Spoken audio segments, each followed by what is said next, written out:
Okay, this is going to explain part one of the Armenian genocide. Now, what you should be doing before you watch this particular video and do these particular notes and questions is that you should watch the video on the experience of the lady in Rhode Island on Edpuzzle.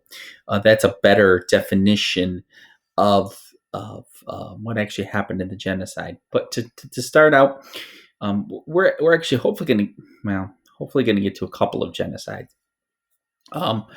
One of which is, and this is going to explain the Armenian. One of which is what is genocide. Now, the 10th graders, I've got two different levels of experience here. Okay, and I understand this because of the way that 8th grade went.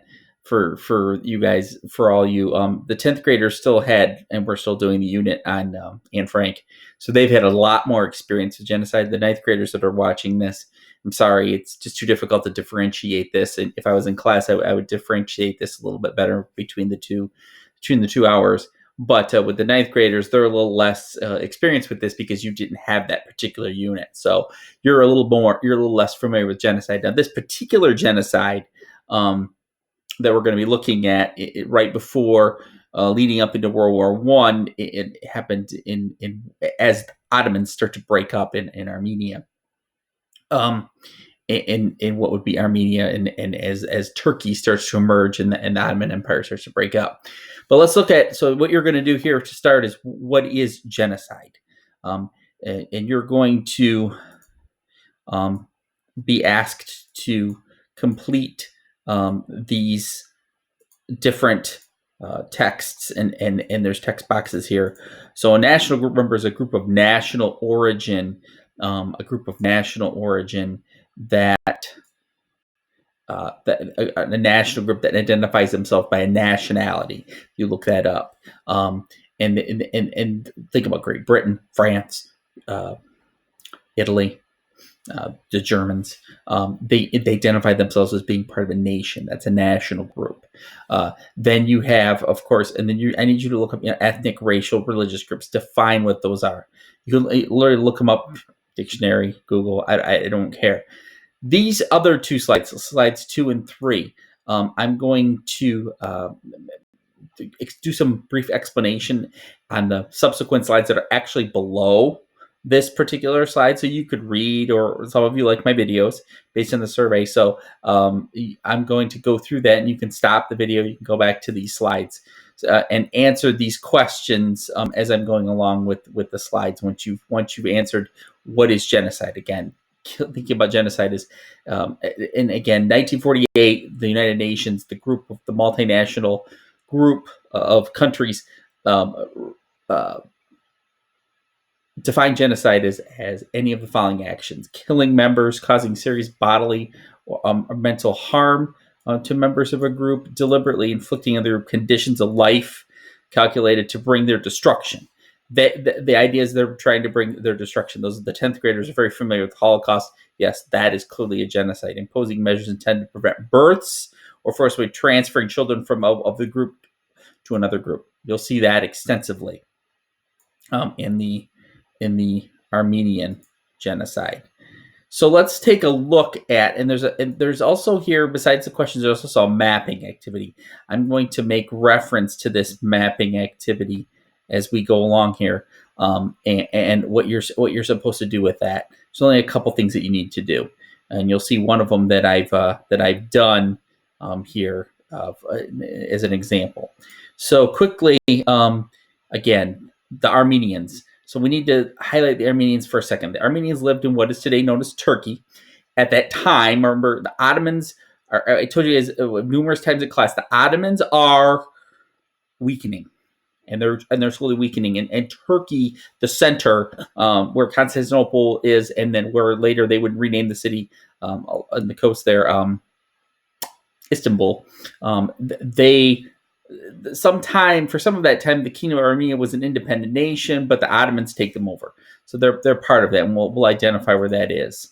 And this is 1914 and 1923 in terms of the Ottomans in Turkey, and then the British, what the British control, and then some of the other other nations' mandates as we go along here. What the situation is, World War One and afterwards. The British, of course, have a lot of protectorates, and then there's some other independent countries there in what is say in the Middle East. You still have Persia, Iran, and what would be modern day Iraq, and Syria in Iraq were a French mandates at the time. So, looking at the Muslim Turks, the Muslim Turks were centered in Turkey in this particular area. And so the Armenians were this group. Excuse me. Let me go back to the Armenians. The Armenians were this group, were an Indo-European people group. Majority belonged to an Orthodox a branch. So they were. Remember, the Orthodox were largely Russian and of the Roman Catholic Church, where they practiced Christianity. Now, remember that Muslim Turks, they're practicing Christianity in a largely Muslim area. So that's problem number one.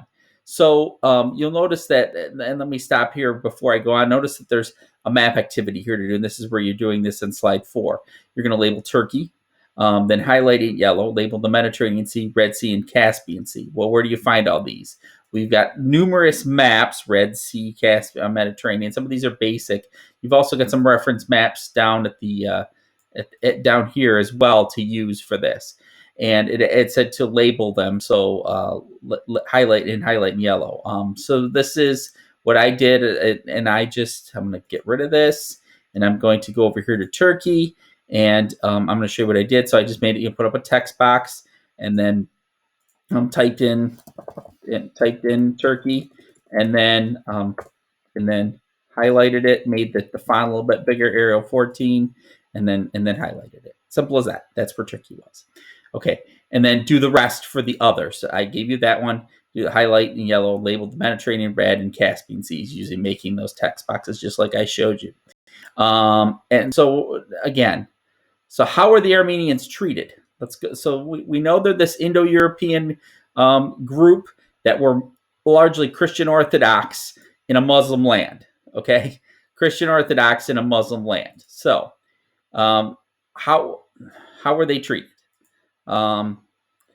They were Christians, and because of and ruled by the Sultan of the Ottoman Empire. Remember way back when we talked about when the Ottomans were at their strength, they had the Sultan, and they still are ruled by a Sultan in the Ottoman Empire. The Sultan practiced Muslim Islam, permitted like the Armenians to practice their own religion, but they were subject to the higher taxes. Remember, way back when we talked about the Muslims had a history of being tolerant of other religions, but they would also kind of say, okay, well, you have to to live here, you got to pay higher taxes and have fewer political rights. So they still thrived under this Ottoman rule, and they were usually better educated and wealthier than their Turkish neighbors. So resent grew.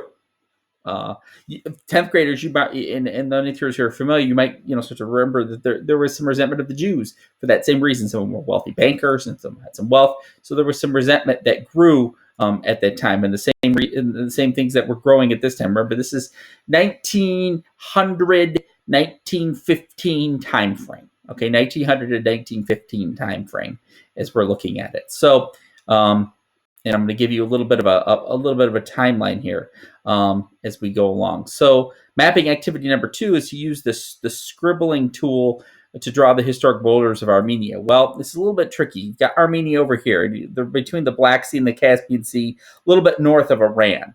So to roughly do it on this map, on slide 4, if I scribble it, it's going to be roughly in this area right here. So remember our scribble tool. It's under line, and if I go to scribble and I can make it, and I can scribble it, and I can make it a different border, and I can change the weight, and there roughly is Armenia. It doesn't have to be exact.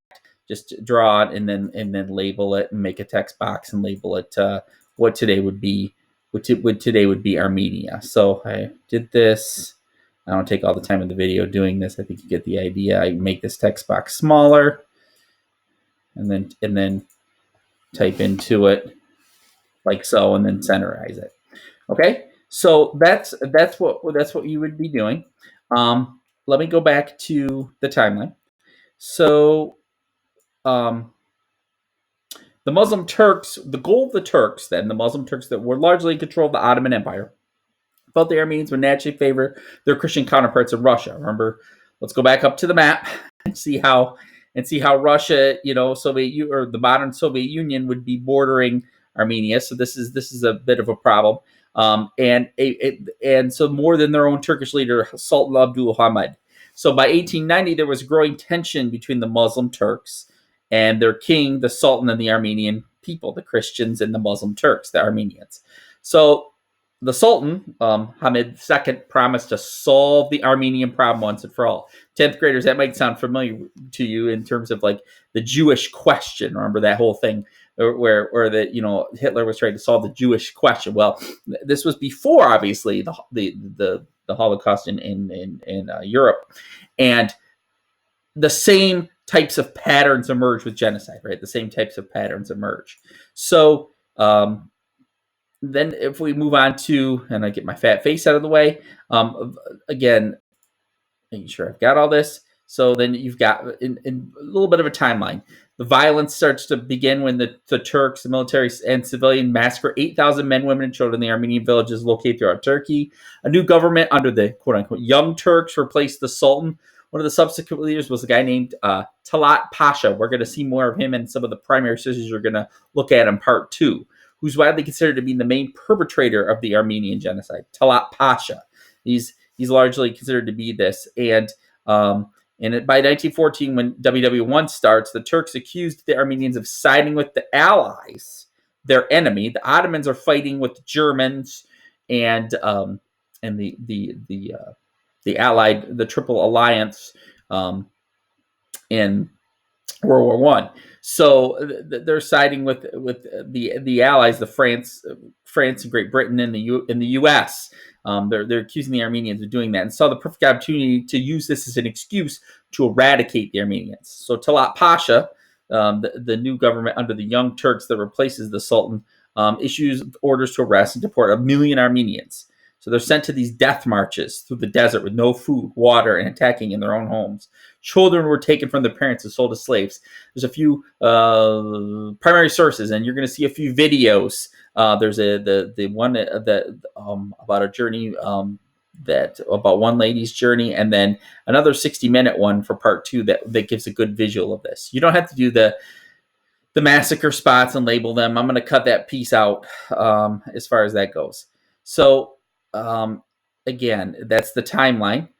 And then by 1914, and this is the death marches and their routes. The Turkish troops forced them into the desert and put them at the concentration camps. And the massacre sites are in the big red and small red as we go along here. And so by 1914, the Armenian population in Turkey was around 2 million, and by 1922 it was reduced to 387 as a result of these massacres. So following WW1, President Wilson draws up the borders for an independent Armenia. But between 1921 and 1990, Armenia was mostly controlled by the Soviet Union. As we'll get to the formation of the Soviet Union in a little bit of time. Remember, I kind of set that up last for the assignment 16 or assignment 19 if you're the freshman, where we were talking about how Lenin starts to take over. Well, we'll get there.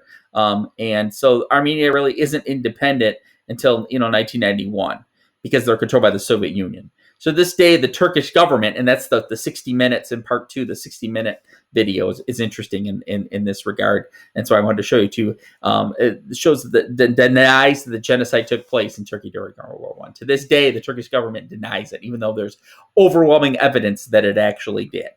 So here's some photo galleries of obviously of this tragedy, and you can see some of the reference maps. We'll talk about the orphans and the children being taken away, displaced from their homes, being burnt alive by Turkish soldiers. Armenian mothers kneeling behind their dead children. Remember, this is largely desert land, what would be Armenia. So again, you're taking those slides that I just went through and answering these particular questions in complete sentences and then completing the mapping activity. That's the goal. Watch the video too that goes along with part one, because it does give a nice job giving a person's experience and explaining the whole thing. And then there's some multiple choice questions on the Ed puzzle. And then part two, we're going to come back and look at the primary sources and then explaining the 60-minute video retrospective. And that'll give us hopefully an exposure and understanding to this horrible tragedy.